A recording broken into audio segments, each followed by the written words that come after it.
Shalom, shalom, shalom et bienvenue sur la chaîne JKM Officiel TV.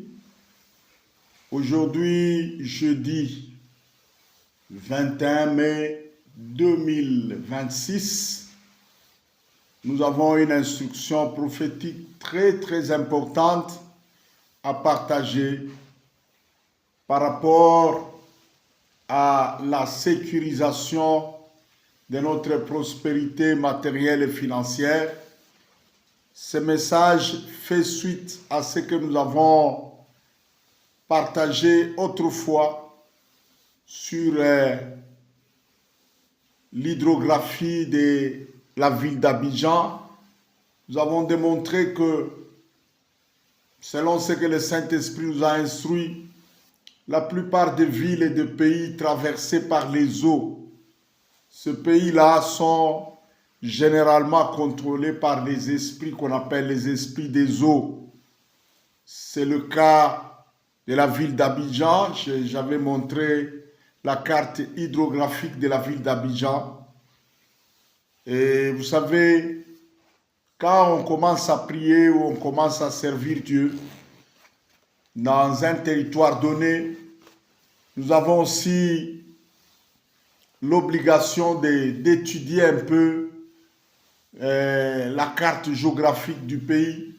Il y a beaucoup de choses qui sont à la fois des réalités physiques, matérielles, visibles, mais en même temps, en dessous de ces réalités physiques, se cachent directement des réalités spirituelles. Je ne vais pas mettre beaucoup de temps sur ça.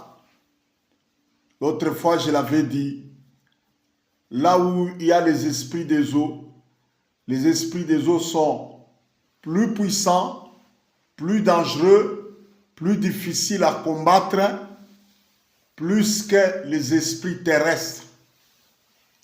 C'est comme ça, et même dans la stratégie militaire, sous le plan humain, il y a un principe militaire qui dit: celui qui dominera les mers et les océans et les cours d'eau dominera d'office la terre. C'est comme ça. Et au-dessus des esprits des eaux, il y a des esprits qui sont dans les lieux célestes, qu'on appelle des principautés, des dominations et tout ça, qui sont dans les lieux célestes, qui sont plus puissants encore que les esprits des eaux. Et au-dessus de tout ça, nous avons celui qu'on appelle le Très-Haut, El Elyon, comme on l'appelle en hébreu. C'est Yahweh notre Dieu. Parce qu'il est le Très-Haut, son trône est élevé au-dessus de tout pouvoir, de toute autorité. Eh bien, il domine sur toute puissance et sur toute autorité. Parce que le Seigneur Jésus-Christ, après avoir souffert la croix et tout ça, on dit que Dieu l'a souverainement élevé, lui a donné le nom qui est au-dessus de tout nom, et en son nom, tout genou fléchit. Donc le nom de Jésus-Christ, parce que ce nom a été intronisé à la droite du Père, dans les lieux célestes, dans les cieux des cieux, les cieux les plus élevés. Voilà pourquoi ce nom a la domination et le pouvoir sur toutes choses. Et le Seigneur lui-même l'a dit en Matthieu 28, quand il voulait envoyer ses disciples, il a dit: tout pouvoir m'a été donné dans les cieux, sur la terre. Allez, faites de toutes les nations mes disciples. Voilà un peu la hiérarchie des pouvoirs, mais retournons à l'esprit des eaux. Et ce matin, le Saint-Esprit m'a enseigné quelque chose. Et c'est ce que nous voulons partager dans cette vidéo. Comment vaincre l'esprit des eaux et arriver à sécuriser sa prospérité matérielle et financière. Quand vous êtes dans des pays qui sont contrôlés par les esprits des eaux, comment vaincre ces esprits-là et arriver à sécuriser sa prospérité matérielle et financière? Les esprits des eaux, là où les esprits des eaux contrôlent un territoire, vous allez remarquer les signes suivants: une pauvreté chronique, et les populations, ou bien la population de ces territoires, vivra dans une pauvreté très grande, très profonde, et même une pauvreté à laquelle on a du mal à s'en sortir, on a du mal à être délivré de cette pauvreté-là. Et les gens vivent dans une dépendance matérielle et financière très profonde. Donc les autochtones, les gens qui sont les natifs de ces territoires-là, vivront dans une dépendance. Donc ils n'auront pas une grande sécurité sur le plan matériel et financier. Ça, c'est le premier signe. Le deuxième signe, c'est qu'il y a un esprit, une tentation très forte, un attrait très puissant et presque irrésistible à la sexualité et aux relations intimes hors mariage. Dans ces territoires-là, vous verrez que l'esprit de prostitution, l'esprit d'impudicité, l'esprit qui pousse les gens à avoir des relations hors mariage, cet esprit-là est très profond dans ces territoires-là. Parce que c'est passant par ces esprits-là que les gens arrivent à coucher sans le savoir avec des esprits des eaux, camouflés ou je ne sais pas moi. Donc il y a des personnes, des hommes et des femmes avec qui les gens couchent, mais qui sont des esprits des eaux, ou bien qui sont l'incarnation, ou je ne sais pas moi, qui sont possédés par les esprits des eaux, ou bien qui sont au service des esprits des eaux. Quand vous couchez avec ces personnes-là,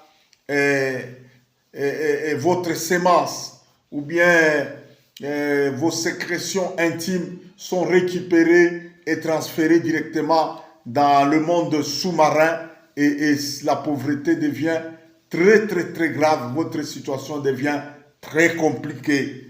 Et le troisième signe, vous verrez que la richesse de cet endroit-là, de ce territoire-là, contrôlé par les esprits des eaux, la richesse sera thésaurisée ou bien monopolisée par une petite minorité, une très petite minorité de gens, et généralement cette minorité-là sera composée des étrangers.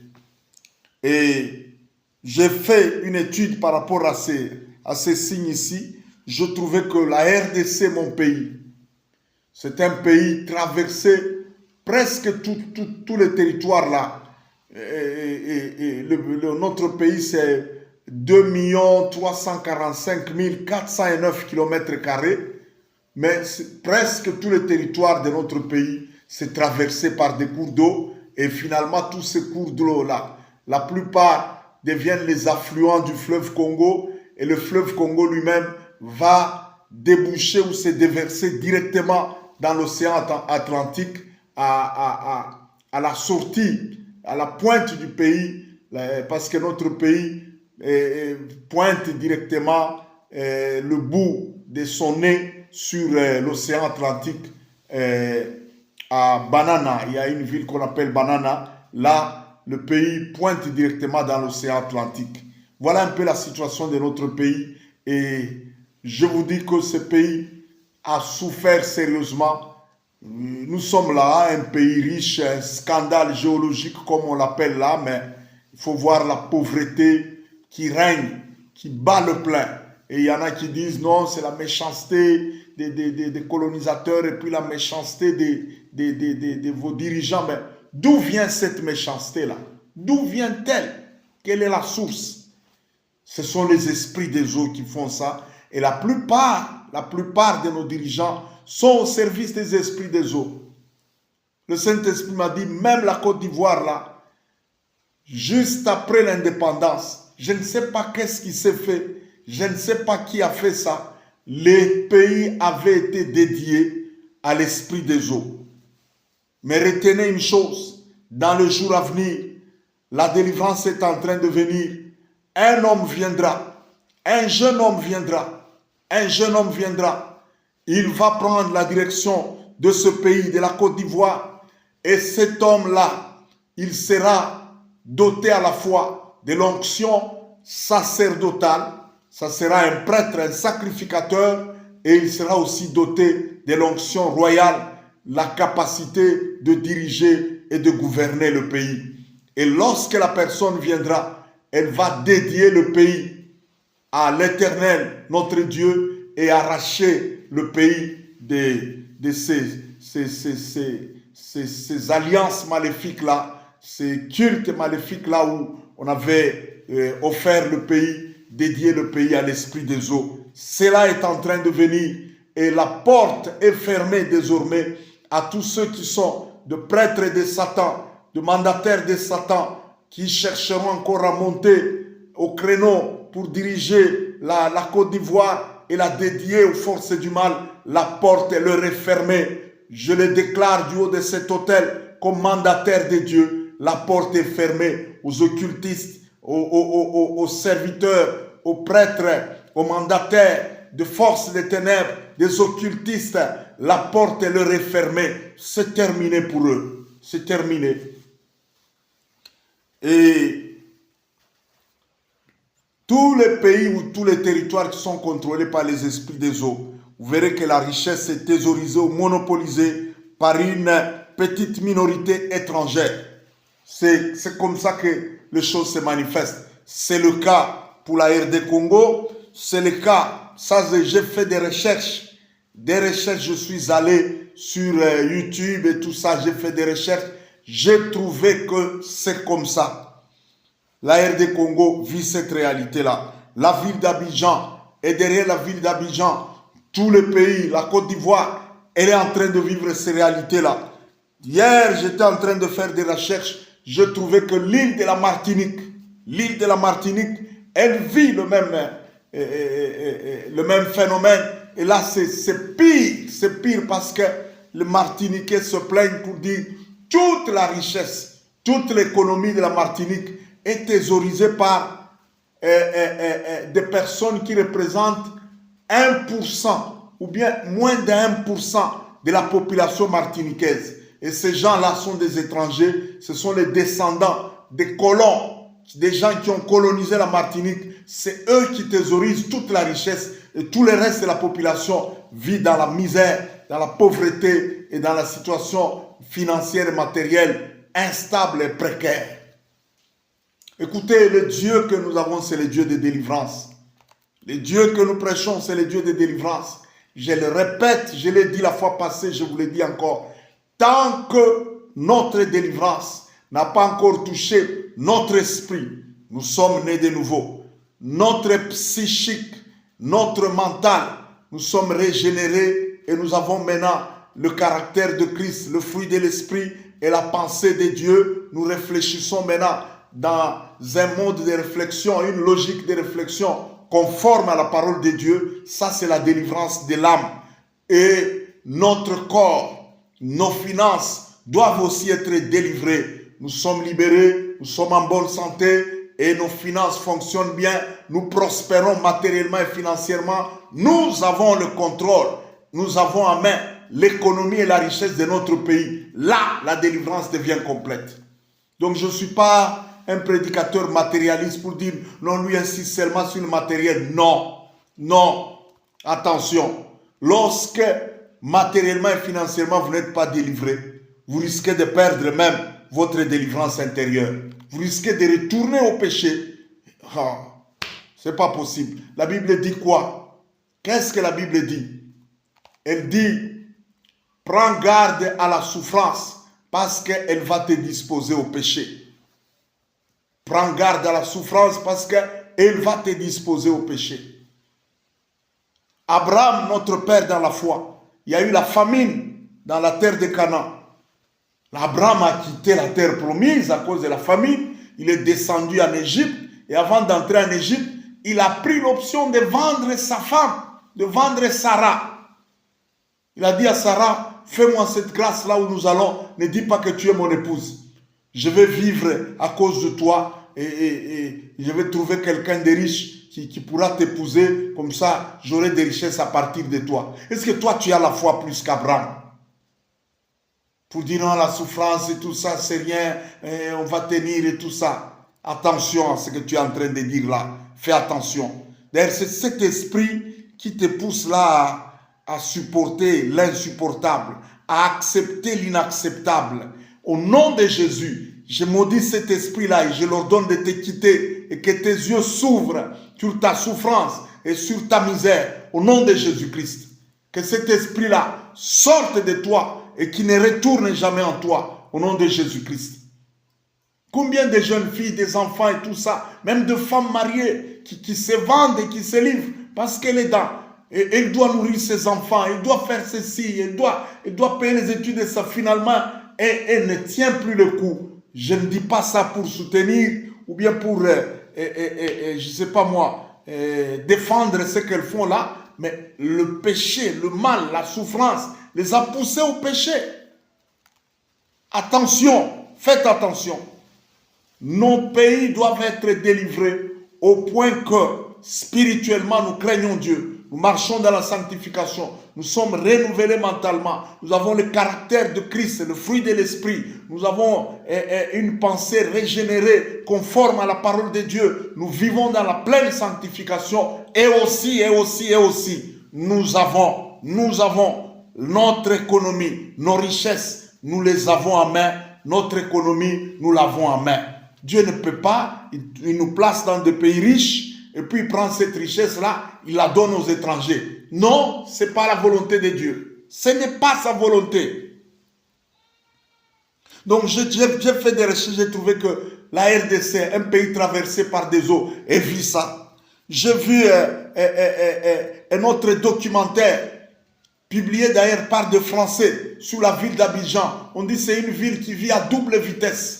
Il y a une petite minorité de gens qui détiennent l'économie et la richesse du pays et tout le reste croupit dans la misère. J'ai vu ça, publié par des Français. J'ai vu encore hier un autre documentaire, publié toujours par des Français, qui montre que la Martinique vit la même chose à un degré très élevé, très pire. 1% de la population du pays est composée essentiellement des descendants des colons. C'est eux qui détiennent toute la richesse de la Martinique. Ce sont les esprits des eaux qui font ça. Ce sont les esprits des eaux. Et quelle est la solution à ça? Parce que nous sommes en train de parler de comment vaincre les esprits des eaux pour arriver à sécuriser notre prospérité matérielle et financière. La première deux choses, il faut savoir que on doit rentrer à Dieu. On doit retourner en alliance avec Dieu. On doit rebâtir des hôtels par lesquels notre prospérité sera sécurisée. Et la première des choses quand on veut retourner à Dieu, c'est la repentance. Devons nous repentir pour nous-mêmes.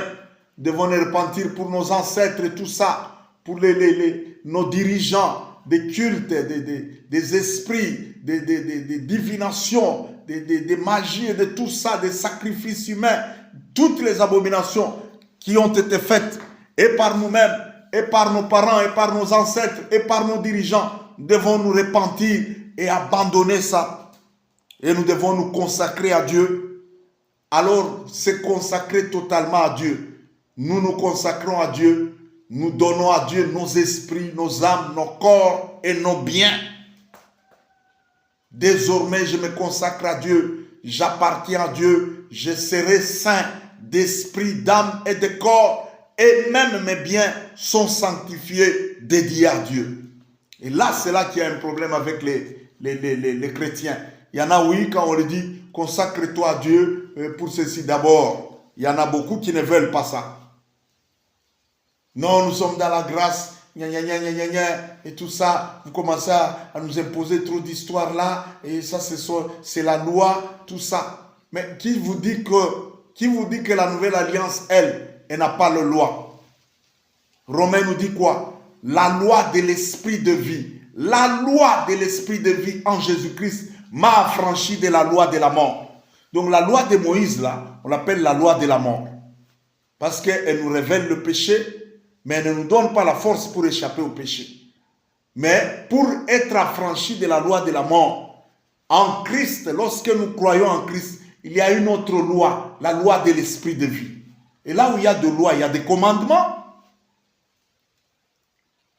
Et qu'est-ce que l'évangile nous dit? N'obéissez plus au péché. Ne vous soumettez plus aux passions du péché. Parce que vous êtes morts. Votre vie est cachée en Christ. Ne vous soumettez plus à ça. Est-ce que ça, ce n'est pas un commandement? La parole de Dieu déclare quoi? Offrez vos corps en sacrifice vivant, saint à Dieu. Est-ce que ça, ce n'est pas un commandement? Comment tu veux vivre sans aucun commandement? Comment tu veux vivre sans aucune loi? Comment tu veux vivre? Tu confonds la grâce de Dieu avec et la dissolution, avec la licence pour vivre n'importe comment. Ça, ce n'est pas la grâce. Ça, ce n'est pas la grâce. L'apôtre Paul dit quoi? La grâce de Dieu, source de salut pour tous les humains, a été manifestée. Cette grâce nous enseigne à vivre dans la sainteté et à renoncer à toute impiété et à attendre la venue glorieuse de notre Seigneur dans la sanctification. Donc si tu ne renonces pas au péché, aux impiétés, tout ça, et tu ne sais pas vivre dans la sanctification en attendant la venue du Seigneur, tu n'es pas encore dans la grâce. Tu n'es pas encore dans la grâce. Donc la solution, c'est se repentir, se consacrer totalement à Dieu, nos esprits, nos âmes, nos corps et nos biens. Tu dois faire une alliance expresse à Dieu. Dieu ne viendra pas te délivrer de l'esprit des eaux et de tout ça au moment où tu n'es pas en alliance avec lui. Non, non et non. Et deuxième chose, quand nous nous consacrons à Dieu comme ça, là nous pouvons maintenant bâtir un hôtel de prospérité financière. J'ai donné un modèle dans la vidéo passée là. J'ai donné un modèle, comment on peut bâtir cet hôtel-là. Je ne vais pas revenir sur ça. Et enfin, la dernière clé, la plus puissante, c'est ça même l'objet de cette vidéo. Vous devez activer et sécuriser votre prospérité matérielle et financière en appliquant ce qu'on appelle la loi des prémices. La loi des prémices. Dès que Dieu commence à nous bénir, après avoir contracté une alliance avec lui, chaque première bénédiction qui vient là, nous devons la consacrer à Dieu. Moi qui vous parle ici, je viens d'une famille extrêmement pauvre. Une famille qui était liée et par les esprits de célibat. Et les hommes et les femmes chez nous, c'était un problème pour se marier. Une famille qui était liée par une pauvreté chronique, une instabilité sociale dont vous n'avez pas idée. Je me souviens une fois, je voulais me marier à une sœur, j'étais déjà chrétien. Ça faisait déjà quelques mois, j'étais converti. Une des sœurs avec laquelle nous prions, je voulais l'épouser, elle m'aimait aussi. Sa mère m'a appelé. Sa mère m'a appelé, elle m'a regardé droit dans les yeux. Elle a dit, papa, tu es un bon garçon. Tu es un bon garçon, je n'ai pas de problème avec toi. Mais ta famille là, votre famille, c'est une famille maudite. Une famille misérable. Ma fille ne peut pas entrer dans votre famille. Elle m'a refusé sa fille en me regardant droit dans les yeux. Droit dans les yeux. Mais aujourd'hui, c'est que je suis là. Comparé à cette sœur, là où elle est allée, là où elle s'est mariée. Non, mais il n'y a pas à comparer, il n'y a pas match. Donc nous vivons aux antipodes. Ce que je suis aujourd'hui, c'est totalement, diamétralement l'opposé de ce qu'on voyait sur moi en ce moment-là. Le Dieu des alliances, il est en train d'agir. Et je ne suis pas encore arrivé au sommet. Je continue à gravir les échelons. Écoutez, la délivrance est possible. Côte d'Ivoire, la délivrance matérielle et financière, elle est possible. RD Congo, nous sommes déjà en train de le vivre. Nous avons maintenant un président qui a le foi, un sacrificateur. Il a redédié le pays à Dieu. Nous sommes en train de voir comment notre pays était vendu. Imaginez que même dans notre constitution, il y avait des clauses qui acceptaient qu'une partie du pays pouvait être cédée à d'autres pays limitrophes et au nom de, je ne sais pas moi si c'est Une histoire, solidarité africaine, une histoire comme ça, mais c'était un piège. Il y a bien de choses qui étaient cachées dans la Constitution là. Maintenant que ce président se lève pour changer ça. Dernièrement, il y avait une conférence au Kenya. On l'a appelé par et Macron et consorts là. Il paraît qu'on lui a proposé une corruption de 35 milliards de dollars en lui disant, on te laisse au pouvoir, mais n'échange pas la Constitution, en échange, on te donne ça. Il a refusé. Si Dieu a entendu nos cris, après plus de 30 ans de souffrance, 30 ans d'esclavage, 30 ans où notre pays était vendu, Dieu a entendu nos cris, il nous a visités. Côte d'Ivoire, bientôt, très bientôt là, la visitation de Dieu arrive. La visitation de Dieu arrive. Mais avant que la visitation et la délivrance politique n'arrivent, fais quelque chose pour d'abord toi-même là.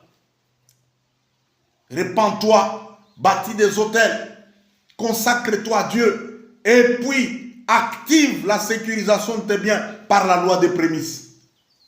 Et puis au-delà de tout ça, écoutez, toutes ces prières et tout ça, ne nous épargnez pas du travail. Vous devez travailler dur. Beaucoup de chrétiens n'aiment pas travailler. Ils aiment la loi du moindre effort. Ils restent là à l'église du matin au soir en train de crier vers Dieu. Non. Dieu a dit, tu seras béni dans le travail de tes mains. Tu seras béni dans le travail de tes mains. Tu seras béni dans le travail de tes mains. Tu seras béni dans le travail de tes mains. Il faut répéter ça. Répète un peu. Je serai béni dans le travail de mes mains. C'est Yahweh qui a dit ça. C'est Yahweh qui nous a promis ça. Je serai béni dans le travail de mes mains. Ça veut dire, tu te mets au travail, Dieu passe par ton travail là, à cause des alliances et des hôtels, et il commence à te bénir. On ne prospère pas matériellement et financièrement en restant bras croisés, en train de tournoyer chaque jour là, et vous êtes à l'église du matin au soir, toute la journée là, 7 jours sur 7, vous êtes à l'église. Toute la nuit là, et 0 je ne sais pas moi, de 19h à 5h du matin, toute la nuit, vous êtes à l'église, et puis vous ne travaillez pas. L'apôtre Paul a dit que celui qui ne travaille pas, qui ne mange pas non plus. Écoutez, le culte, oui. Mais moi, je pense que le culte devait avoir lieu le dimanche, un jour de repos, oui, mais en semaine, nous devons avoir nos réunions de culte après les heures de service ouvrable. Voilà une église qui va prospérer, qui sera riche. La plupart des gens à l'église là, la plupart, il y en a qui ne savent rien faire. Qui ne savent rien faire. À part citer les versets et tout ça. Non, mon frère. Non. Regardez les églises catholiques là. Les prêtres là. Ils vous prêchent les dimanches et tout ça, mais en semaine. La plupart des paroisses catholiques, il y a des hôpitaux, il y a des écoles, il y a des ceci. Ah, c'est pas possible. Ok, je suis en train de parler sur sécuriser sa richesse en appliquant la loi des prémices. Cette loi-là, c'est elle qui fait que aucun esprit ne pourra plus jamais toucher. Quand vous avez déjà fait la loi des prémices, la Bible dit, lorsque les prémices sont sanctifiées, toute la masse, tout le reste sera sanctifié à Dieu. Quand les prémices sont sanctifiées, toute la masse restera sanctifiée. L'apôtre Paul nous le dit dans l'épître aux Romains.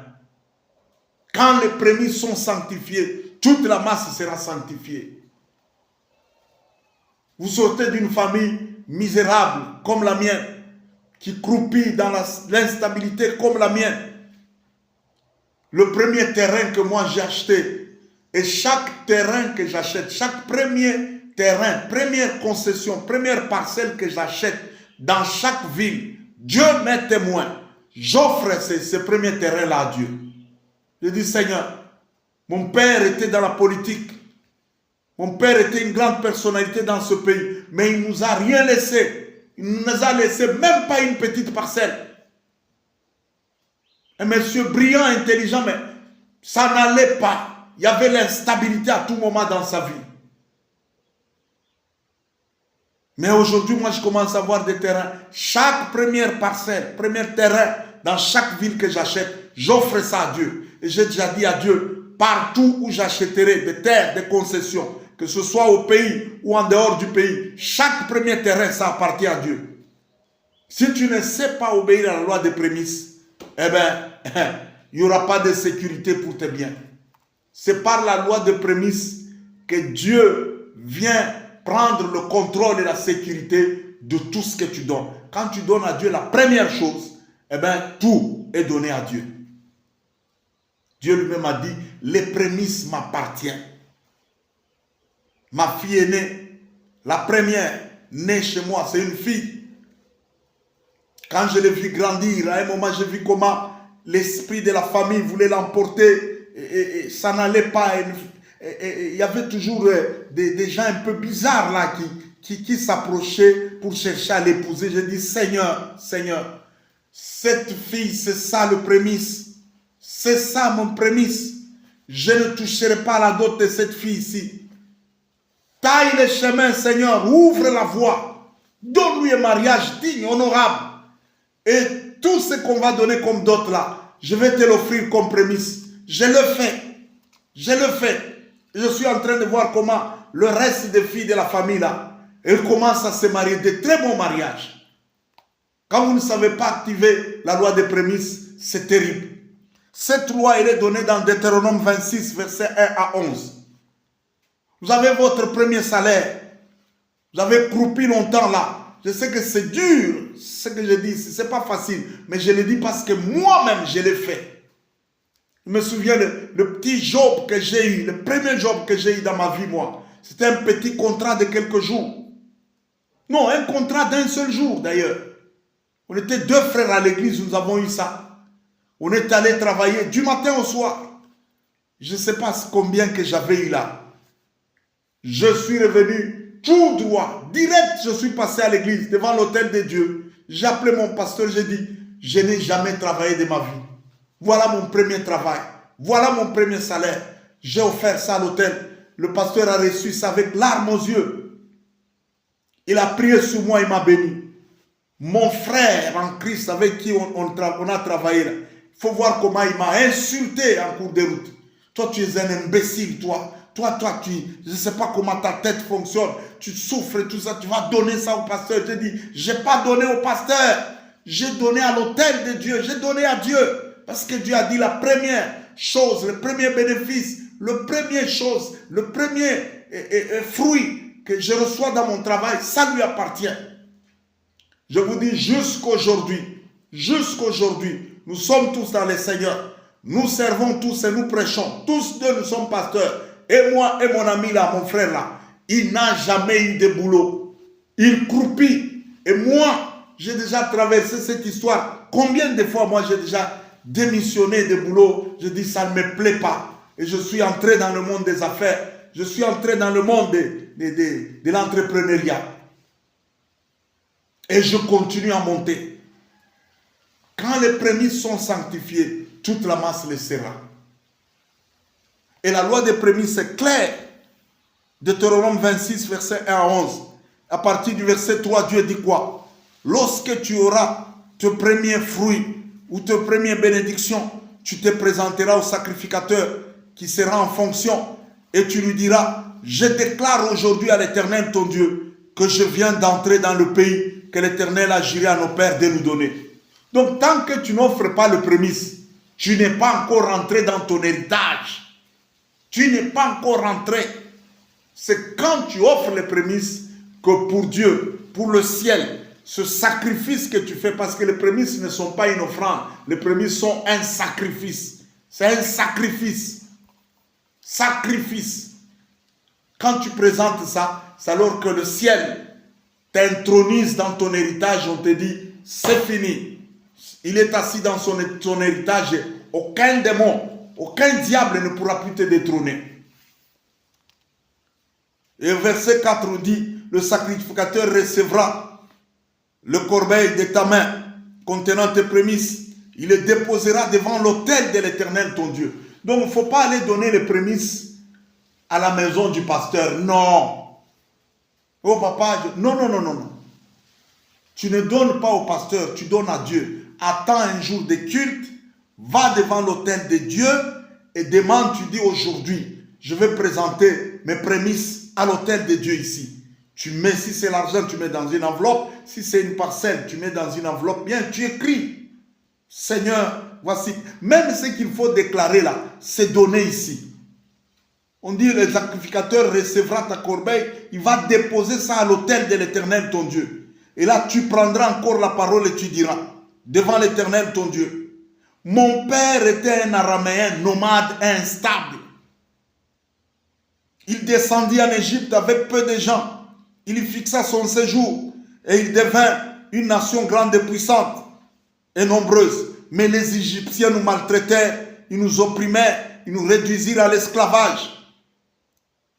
Et il a cité toute la suite de ce qu'ils ont souffert là. Et au verset 10, il dit quoi? Maintenant voici, j'apporte les prémices, le premier fruit du sol que tu m'as donné, ô Éternel.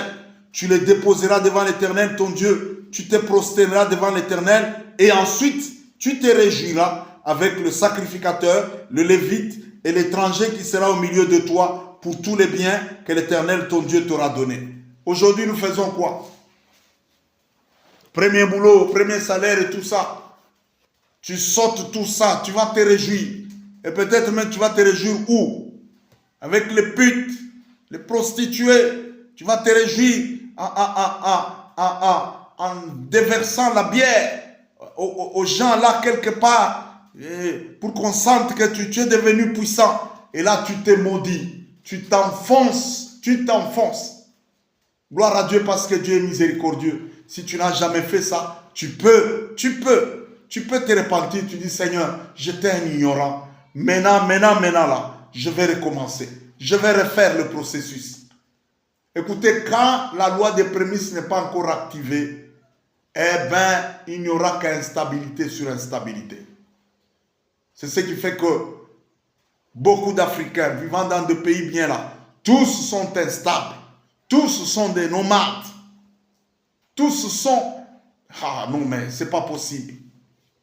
Il y a des familles où vous pouvez voir toute la famille là. Il n'y a personne qui a une vie stable. Pas des riches, je ne parle pas d'abord des riches, des personnes stables, personne. Lorsque seulement une maladie éclate, où on dit non, il faut 1000, 2500 dollars pour une opération là. Vous voyez déjà tout le monde commencer à pleurer. Tout le monde commence les deuils pour dire c'est fini. Notre frère ou notre soeur est mort. Il n'y a plus moyen, il va mourir. Parce que il n'y a même pas personne, il n'y a personne qui peut compter comme ça. 1, 2, 3, 4, 500 dollars, personne n'en a. Il y a des familles où tout le monde est locataire. Tout le monde est locataire. Personne n'a sa maison. Est-ce que vous trouvez ça normal? Consacre-toi à Dieu. Fais une alliance avec Dieu. Et puis tu dis à Dieu, Seigneur, maintenant je t'appartiens. Esprit, âme et corps. Fini le péché, les blagues là, les désordres. Il n'y a pas seulement mon esprit, mon âme et mon corps qui t'appartiennent, mais aussi mes biens et mes richesses. Dès que tu me bénis, chaque première chose que j'aurai là, c'est pour toi. Je connais une église là, une église parmi mes pères, les gens par qui j'ai été consacré là. Moi je me souviens quand il fallait être consacré, au moment où mon pasteur préparait les cultes de consécration. Le jour de la consécration là, mon pasteur a dit non, je sens comme s'il faut attendre. Le même jour là, un prédicateur venu du Nigeria, un de fils du papa Benson Idahosa, il a fait un séminaire pendant des semaines, il devait clôturer ce jour-là. Il demande de lui, il prie, il dit, Dieu m'a envoyé depuis mon pays ici, pour oindre une personne. Curieusement, il s'appelait Samuel Omodiaté. Et il m'a oint, et au plus grand étonnement de mon pasteur, là, il a prié pour moi. Je viens de cette lignée-là, sous le plan ministériel, sous le plan de l'onction ministérielle. Papa Adeboye, maintenant je crois qu'il a plus de 90 ans. Dans cette église-là, chaque début de l'année, le premier salaire du mois de janvier là, tous, y compris Papa Adeboye, tous, ils offrent ça comme prémisse. Vous pensez qu'il a sa propre ville maintenant. Il a sa propre ville au Nigeria. Donc il a une terre propre à lui. On appelle ça le camp de la rédemption. Redemption Camp. Allez sur YouTube, écrivez seulement Redemption Camp ou bien Redemption Camp. Vous aurez des documentaires, d'autres tournés même par des Français sur la ville de Papa Adeboye. Donc les choses que nous disons ici, on ne les dit pas par simple théorie. Non, non, non, non, non, non, non, non et non et non. Nous les disons par expérience. Nous les disons par expérience. Nous les avons appliqués. Nous avons vu les résultats. Nous les avons mis en pratique. Nous avons vu les résultats. Que celui qui a des oreilles entende. Sache seulement que le fait que tu sois en train d'écouter ces messages, ta pauvreté est finie. Ta pauvreté est finie. Le ciel a décidé de te délivrer. Le ciel a décidé de délivrer l'Afrique. Le ciel a décidé de délivrer la RD Congo. Le ciel a décidé de délivrer la Côte d'Ivoire. Le ciel a décidé de délivrer le Madagascar, la Martinique. Le ciel a décidé de délivrer les nations par ces messages que vous entendez.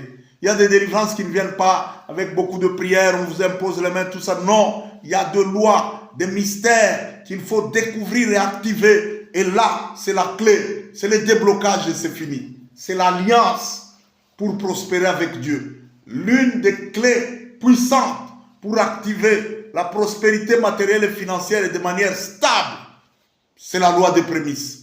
Voilà, je vais vous laisser les liens dans lesquels vous aurez toute la procédure et toutes les explications. Et dès que vous êtes prêts pour appliquer cette loi des prémices-là, laissez-vous diriger par le Saint-Esprit. Laissez-vous conduire par le Saint-Esprit et faites ce que Dieu va vous diriger de faire. Que Dieu vous bénisse et à très bientôt sur la chaîne JKM Officiel TV.